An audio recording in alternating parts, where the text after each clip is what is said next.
उसने यासुकी चान का पोलियो से पिचकी और अकड़ी उंगलियों वाला हाथ अपने हाथ में थाम लिया। उसके खुद के हाथ से वह हाथ बड़ा था, उंगलियां भी लंबी थी। देर तक तोतो चान उसका हाथ थामे रही। तब बोली, तुम लेट जाओ, मैं तुम्हें पेड़ पर खींचने की कोशिश करती हूँ।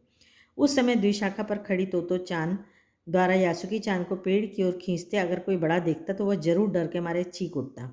उसे वे सच में जोखिम उठाते ही दिखाई देते। पर यासुकी चान को तोतो चान पर पूरा भरोसा था और वह खुद भी यासुकी चान के लिए भारी खतरा उठा रही थी। अपने नन्हे नन्हे हाथों से वह पूरी ताकत से यासुकी चान को खींचने लगी। बादल का एक बड़ा टुकड़ा बीच बीच में छाया करके उन्हें कड़कती धूप से बचा रहा था। काफ़ी मेहनत के बाद दोनों आमने सामने पेड़ की द्विशाखा पर थे। पसीने से तरबतर अपने बालों को चेहरे पर से हटाते हुए तोतो चान ने सम्मान से झुककर कहा, मेरे पेड़ पर तुम्हारा स्वागत है।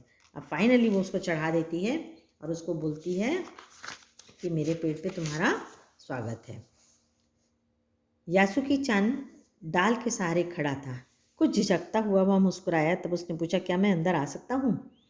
उस दिन यासुकी चान ने दुनिया की एक नई झलक देखी जिसे उसने पहले कभी ना देखा था। तो ऐसा होता है पेड़ पर चढ़ना, यासुकी चान ने खुश होते हुए कहा।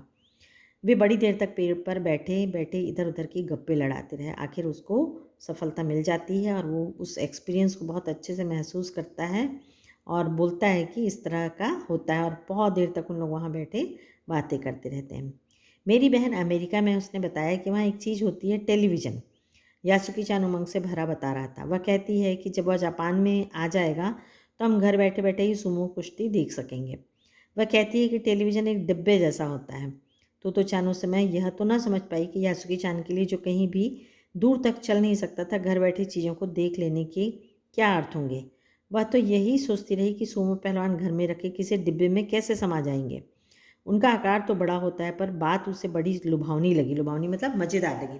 ये कहानी जो है बहुत पहले की है, जब टेलीविज़न का इतना ज़्यादा आविष्कार नहीं था। अब तो टेलीविज़न की बहुत सारी ऐसी आधुनिक चीज़ें आ गई हैं जो हम देखते रहते हैं। तो उस समय टेलीविज़न बहुत एक नई चीज़ थी और लोग उसके लिए बहुत क्रेज़ी रहते थे। तो छोटी बच्ची रहती, वो सोचती है कि सुमो पहलवान, मालूम ही है आप लोग भी देखते हो, WWF रहता है या जो कुश्तीबाजी करते हैं या मुक्केबाजी करते हैं, उनको सुमो पहलवान कहा जाता है जापान में।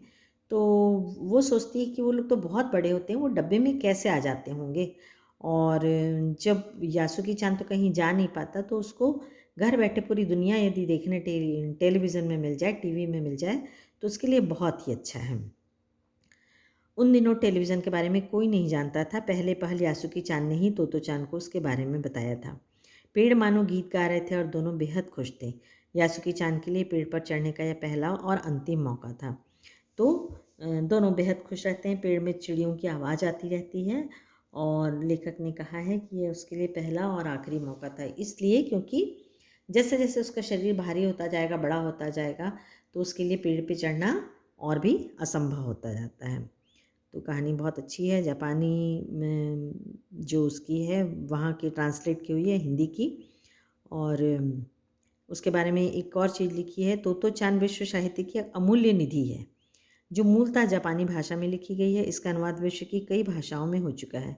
यह एक ऐसी अद्भुत पाठशाला और उसमें पढ़ने वाले बच्चों की कहानी है जिनके लिए रेल की डिब्बे कक्षाएं थीं। गहरी जड़ों वाले पेड़, पाठशाला के गेट, शाखा, बच्चों के खेलने के कोने, इस अनोखे स्कूल के संस्थापक थे श्री कोबायाशी। लेखिका स्वयं इस स्कूल की छात्रा थी। उन्हीं के बचपन के अनुभवों पर आधारित है पुस्तक तोतो चान का यह अपूर्व अंश, अपूर्व अनुभव। तो ये कहानी से तुमको ये शिक्षा मिलती है कि कोई भी काम जो जीवन में कठिन नहीं है, यदि हम उसको करने की ठान लें। Thank you.